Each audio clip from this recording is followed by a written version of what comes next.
Hi friends. இன்னைக்கு பார்த்தீங்கன்னா, நான் கொஞ்சம் ஃப்ரீயா இருந்தேன். ஸோ, என்னோட சால்ட்டும் தீர்ந்துருச்சு அப்படின்னு சொல்லிட்டுங்க.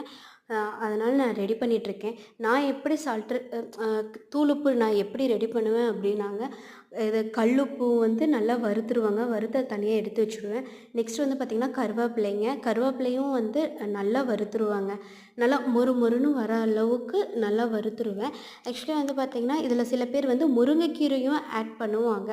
கருவேப்பிலைக்கு பதிலா முருங்கைக்கீரையும் ஆட் பண்ணி நல்லா வறுத்து உப்போட அ அரைச்சு வச்சுக்குவாங்க.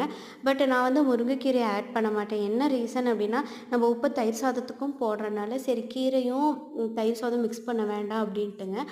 அதனால நானு அதுக்கு பதிலா கருவேப்பிலை இது பண்ணிட்டேங்க. ஏன்னா கருவேப்பிலைய அவாய்ட் பண்றாங்கல்லங்க. ஸோ எப்படியாவது ஒரு விதத்தில கருவேப்பிலை உள்ள போனா ஓகே அப்டின்ட்டுங்க. அத வந்து மிக்ஸில போட்டு அடிச்சு எடுத்து வச்சுட்டேன். ஆனா வந்து உண்மைய சொல்றேங்க, ரொம்ப நைஸ் ஆகும். உப்பையும் வறுத்துட்டு, நீங்க கருவேப்பில தழையும் வறுத்து, இந்த மாரி பொடி பண்ணி வச்சுட்டீங்கன்னாங்க, நம்ம எப்படி கடையில பொடி உப்பு வாங்குறோமோ, அதே மாரி நல்லா நைஸ் ஆகுங்க. அது உங்களுக்கு எப்பவும் கெடவும் கெடாது. நல்லா இருக்குங்க. குழந்தைங்களும் கருவேப்பில தழை சாப்பிட்ட மாரி ஒரு இது இருக்கும். நான் வேணாலும் பாருங்களேன், நல்லா எடுத்து காமிக்கிறேன் பாருங்க. நல்லா பொழு பொழு பொழுன்னு விழுகும். நீங்க எதிர்பார்த்துருக்கவே மாட்டீங்க. ஒரு டைம் ட்ரை பண்ணி பாருங்க. நான் இப்படி தான் அரைச்சு வச்சுக்குவேன் தூள் உப்ப. நல்லா நைஸ் ஆகுங்க.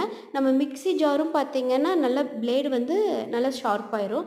எங்க மகி தாங்க, "அம்மா நான் போடுறேன்" அப்படின்னு சொல்லி அடம் பிடிச்சா. "சரி போடுடா, நீ உன்னால எவ்வளோ போட முடியுமோ போடு" அப்படின்னு சொல்லிங்க. மகி தான் போட்டு குடுத்தா. அப்புறம் வந்து நான் எடுத்து போட்டேங்க. அவ்வளோதாங்க. இப்ப நான் எடுத்து காமிக்கிறேன் பாருங்களேன், எப்படி பொழு பொழுன்னு நார்மல் உப்பு மாரி இருக்கும். பாய். நீங்களும் ட்ரை பண்ணி